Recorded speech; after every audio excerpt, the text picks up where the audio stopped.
40 merchant ships, 1 week, 13 sunk in the Atlantic, and the Navy had no idea where to send help. It's March 16, 1943. The cargo vessel Zamalek is burning. A radio operator has just sent the final distress call, coordinates, bearing speed, before the U-boat's second torpedo hits the engine room. The water's so cold it'll kill you in minutes if you're unlucky enough to survive the blast. The lifeboats are going down with her, and somewhere in the darkness, 3 German submarines are already plotting their next approach. But let's rewind.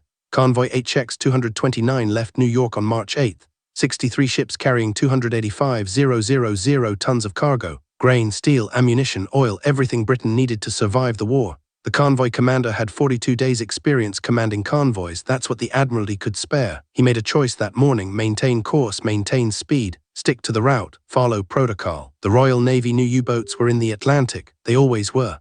But the Admiralty's intelligence section had a blind spot, a 200-mile-wide gap in their convoy routing system. They called it the Black Pit. No air cover, no escort ships available, and German radio direction finding was getting better every month.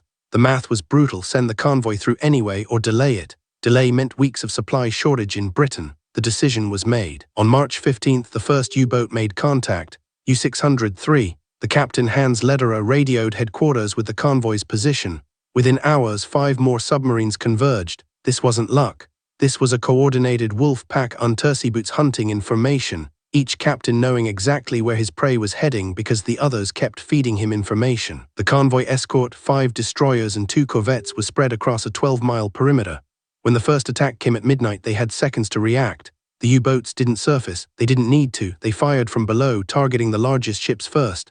The Alatus went down, the Coracero, the Alin. Each explosion lit up the night sky and told every other submarine exactly where to aim next. By March 16th, the convoy commander knew he was in a catastrophe. 13 ships gone. Over 80,000 tons of cargo at the bottom of the Atlantic. He made a new decision: scatter the convoy, every ship for itself.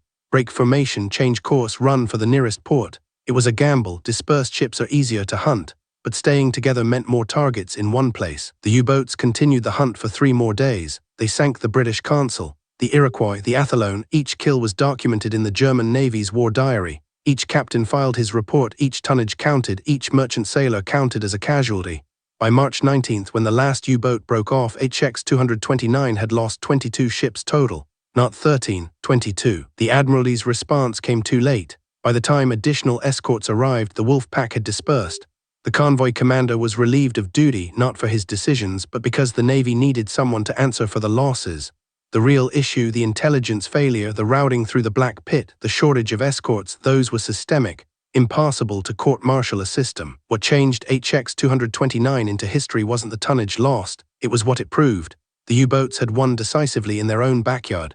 They demonstrated that even with the Allies improving radar and sonar, a coordinated wolf pack could still inflict catastrophic damage.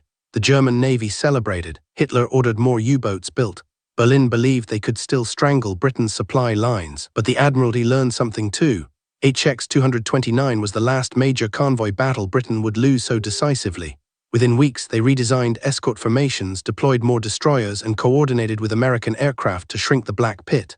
The wolf pack tactics that worked so perfectly on March 16, 1943, would never work the same way again. 1 convoy, 1 week, and the entire Atlantic campaign shifted. Of the 200 men aboard those 22 merchant ships, roughly 1,000 survived. They spent days in lifeboats. Some were rescued by other ships in the convoy, some drifted until they washed ashore in Ireland or Scotland. Some were never found. Their names are recorded in Lloyd's of London's casualty lists, a single line each, a tonnage, a date.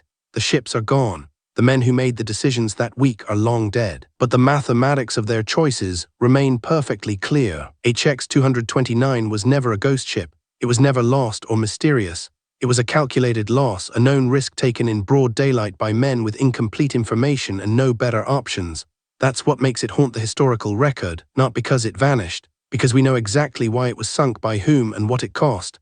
And we can trace every decision that led there. Subscribe. Every week we uncover the decisions that sank ships and changed history.